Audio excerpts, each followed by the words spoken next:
Thousands of New York charter school students and parents held a march across the Brooklyn Bridge last month as the November election nears that could send charter opponent Zohran Mamdani to the mayor's office. And as nationwide K-12 test scores, meanwhile, continue to decline. From the opinion pages of the Wall Street Journal, this is Potomac Watch. Welcome, I'm Kyle Peterson with the Wall Street Journal. We're pleased to be joined in the studio today by Ava Moskowitz, the founder and CEO of Success Academy Charter Schools, which educates about 22,000 K-12 students in New York across close to 60 schools, and with more set to open soon in Florida. Welcome, and let's start with the rally last month, a few weeks ago. I saw reports of about 15,000 people there, representing close to 200 charter schools. What was the message that they were there to send? We can't have discrimination against charters. We can't have unequal funding.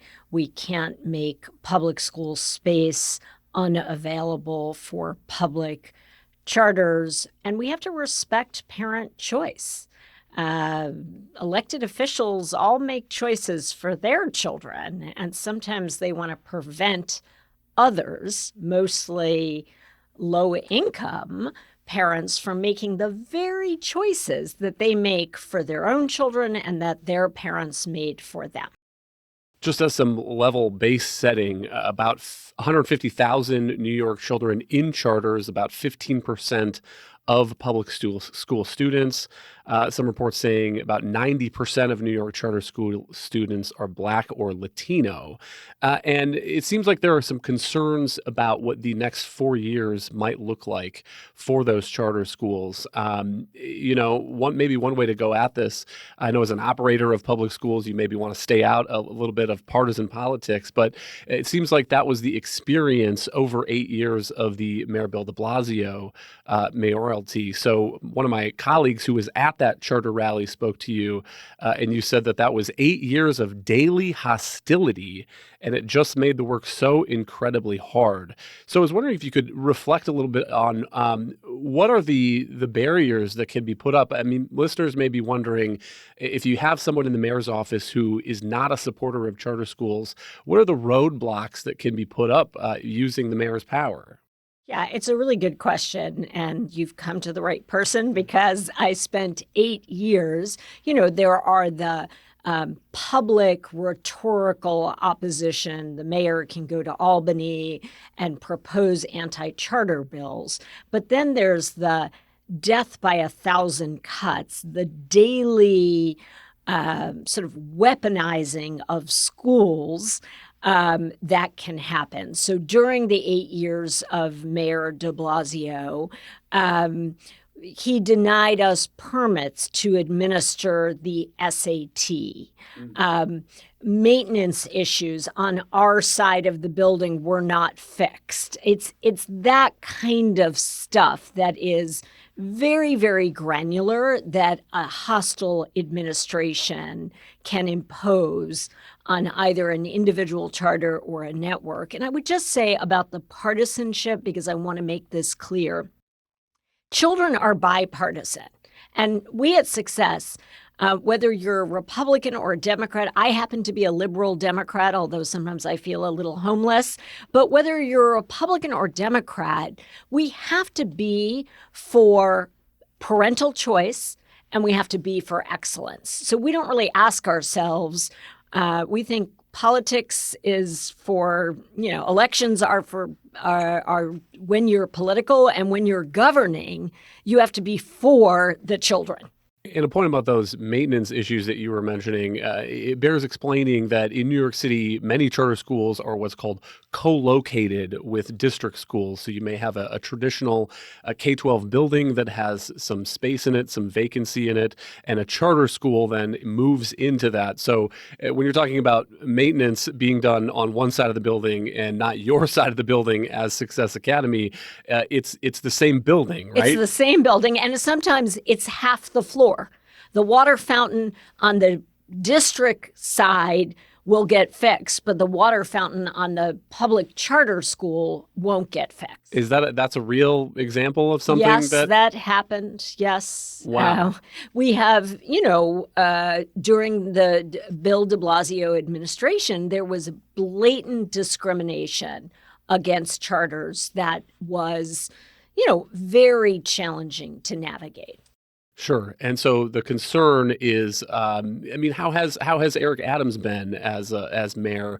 Has that been much of a change? It seems like, there were some education wars, maybe would be one way to put it, a decade or so ago. It seems like education has mainly been more low profile under his administration. Yeah, I'm very appreciative of Mayor Adams' support of charters in general, and all of those death by 1,000 cuts. That did not happen in the Adams administration. What I'm concerned about is that going to rear its ugly head again, and are we going to be in a 4 or 8 year sort of battle? And just to be clear, we won that battle against de Blasio. It was painful, and I wish we didn't have to waste time and energy and resources, because we want to really be spending all of our time thinking about teaching and learning. But I would not recommend an elected official take on the charter sector. That was tried, and it didn't turn out very well. The other context here is that many of these charter schools are far outperforming some of the neighborhood traditional public K-12 schools. So this is from a report of the New York Post this summer. Success Academy charter students outpaced their Big Apple public school peers on state exams this year. Pass rates for pupils at the charter network in grades 3 to 7 were nearly double those of their public school counterparts.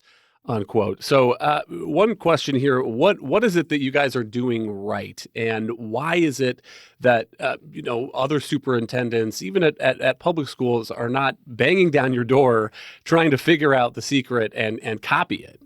Yeah, and I think this is a really good question, and better than almost anyone that NAEP scores are at a 30-year low. We have a massive educational crisis. We had one before COVID, and it's actually gotten worse. Mm-hmm. But pre-COVID was not so great either.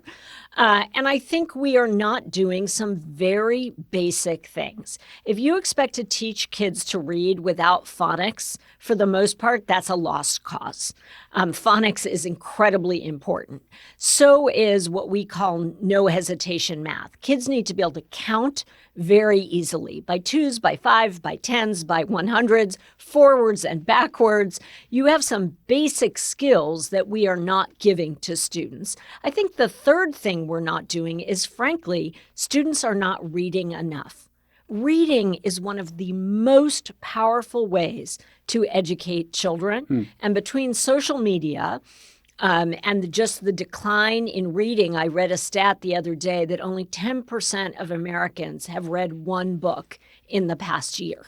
We need Americans reading, because reading is thinking. And if we're not having kids read, we shouldn't be so surprised at poor academic outcomes. What do you think, though, explains the reluctance to pursue those strategies? I mean, there was a turn for a while away from phonics teaching. It seems like now there's a turn back towards phonics teaching in some states. A lot of talk about the Mississippi miracle, states like California even going back towards phonics education.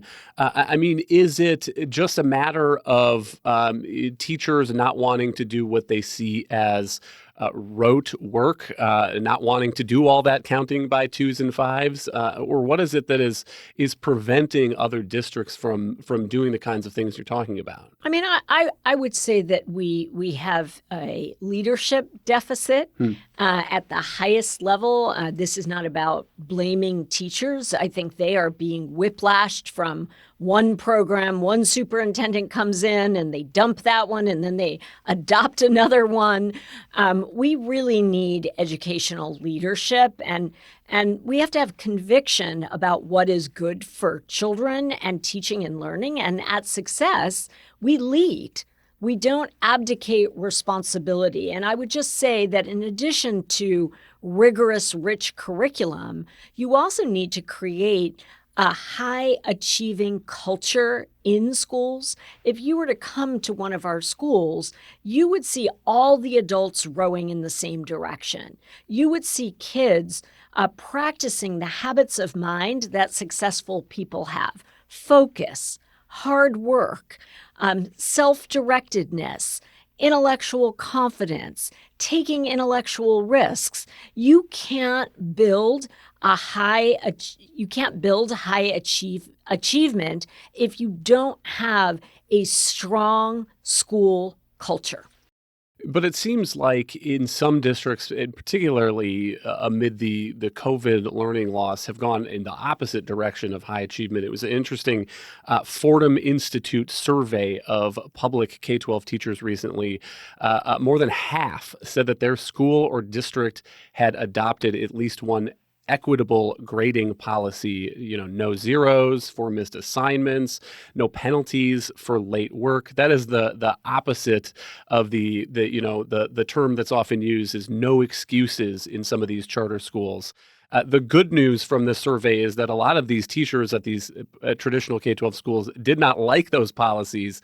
81% saying that no zeros is harmful to academic engagement, including 80% of teachers of color. And so maybe, to your point about political leadership, maybe that message needs to get from the teachers to the superintendents and the people who are actually setting those policies. Yeah, I in my experience, most teachers want to have high standards. They don't want to dumb down the curriculum. They don't want to give kids just a total pass at holding them accountable. That's what you do as a teacher. You hold kids accountable for mastering content and the material. And most teachers worth their salt, they don't really like massive grade inflation. They don't really like the pressure to not hold a kid accountable. The criticism of the charter movement that you often hear is that it's siphoning resources from the public schools, that it is accepting families and students that are very motivated and are able to work through the system and graduate in a high achievement environment, and that others end up back in the public schools. That seems to be, that is the message surely from the nation's teachers unions. That seems to be reflected in Zohran Mamdani's worldview. What is your response to that criticism of the charter campaign? Well, I think if you saw our schools at the beginning of the year, you would see that we actually take on the job of motivating and inspiring both our parents and our students. It's not like kids come out of the womb motivated to do their homework. That's just not reality. The school really needs to inspire children, educators, families to give it their all and be the best versions of themselves. And that actually takes a tremendous amount of work. So I would just say that's one of many myths that the unions promote to kind of distract attention from systemic failure in most, district school system. I mean, we're not doing at Success just a little better than the district. We are sort of blowing it out of the water. You can't get those outsized results with a random lottery process unless you work super hard at it. We have a longer day. Our kids get many bites at the apple. Our kids, by the time they graduate their senior year, will have gotten 3 more years of instruction. We're an advanced placement for all at our high school. Our high school students take between 18 and 20 advanced placement exams. 100% of our kids take AP Calc. We're a rigorous place. And by the way, we also do art, music, dance, athletics, coding. And those aren't just, of course, they're fun for kids, but we find that that's part of the motivation. The discipline you can learn in athletics is pretty significant. The discipline you learn in a visual arts class, that is not only pleasurable for students, but it helps you when it comes to external exams. On the point about resources, in many states, charters are funded at a lower level per pupil funding than the traditional public schools. That is also true in New York. Am I right? We get about $6,000 less per student per year. Sure. So that is what you referred to at the beginning as what you see as the funding inequity in the other way. And that's something that I imagine the charter movement would like to equalize. Kyle, think about this. A second grader in a district public school co-located with a public charter school in the same building, sometimes on the same floor, gets $6,000 more. Why would that be? The only possible explanation is politics. On the point about the lottery admission system, you recently testified before the House of Representatives and said that in a recent year, I think it was last year, Success received 9 applications for every 1 opening. Also bears mentioning that New York City is under a state charter cap, so there is no opportunity to expand charter schools in New York City. Imagine a ban on opportunity. How do politicians get away with that? You're going to cap the American dream? It's absurd. And we have lifted the cap 3 times in New York. I'm hoping that we can do so again, but it's really unfair to our poorest citizens. And Kyle, one of the things that is just so confounding is sometimes the most progressive politicians, people who think of themselves as progressive, are anti-poor parents and families getting access to quality education. It's like the world is upside down. Well, and the other thing that always, I think, weighs heavily when I think about this is the fact that parental choice and family choice means a lot. You can have a public policy debate about equalizing funding and whatnot, or what the right approach is, the right model is for this school or that school. But the fact that parents are choosing to apply to that school, often with the knowledge beforehand that there is going to be a lottery and there are going to be 9 kids for every 1 who wants to get in. It seems like the system, the city, the state should respond to that as a clear signal of what parents want more of. Yeah, and that's partly what the rally was about. 15,000 parents coming out to say, don't take my choice away from me. You got yours. I want mine. So is that cap and the difficulty in expanding charters in New York City, is that part of what is motivating the expansion project that you're now undertaking in Florida? And can you give us a sense of what the plans for that look like? Sure. I'm not leaving New York. New York is my hometown. I will do whatever it takes to stay here, expand, protect parent choice here in New York City. If you're asking me, am I getting tired of the politics? The answer is yes. It's exhausting and unnecessary. What excited me about Florida is that it is much more open to parental choice. Mm-hmm. It's much more entrepreneurial on public policy. And frankly, Florida was super welcoming. So I am opening schools starting in Miami-Dade in the 27-28 school year. And my goal is really excellence. I'm interested not just in volume, serving volume. I'm interested in extraordinary quality. And I think it's very doable to get that. And part of my motivation is really I come at this as a patriot. I love America. I think it's an incredible country. Sure, we have our flaws, but we cannot be an incredible country if we have a 10th-rate public education system. We are at the bottom of the heap on industrialized nations. We are losing the talent competitiveness because we are not investing in children being well educated. And I'm expanding to Florida because they seem to be interested in excellence. On the point about competitiveness, so in your testimony to the House, you said that these falling test scores are a national emergency.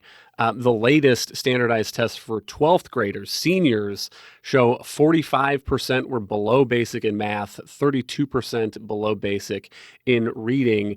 Do you have a sense that, despite the flowering of school choice that we're seeing in all sorts of states, the rise of educational savings accounts or ESAs, changes to the law in Florida, Texas, efforts to make these kind of school choice programs universal, do you have the sense that political leaders are still not responding to this as an emergency as you see it? Yes, and look, I support all forms of school choice, but school choice is necessary but insufficient. It doesn't guarantee quality. And to guarantee quality, first of all, as a country, as a nation, we have to decide that we're interested in quality, and we seem to be going in the opposite direction. States keep lowering standards. They've made the tests easier and easier. They've lowered the cut scores. They've relaxed graduation requirements. Meanwhile, China and India are producing more scientists, mathematicians, and engineers than we are by a factor of 10. On the point about the Florida expansion, have you announced yet how many schools that it may be opening in the 2027-2028 school year?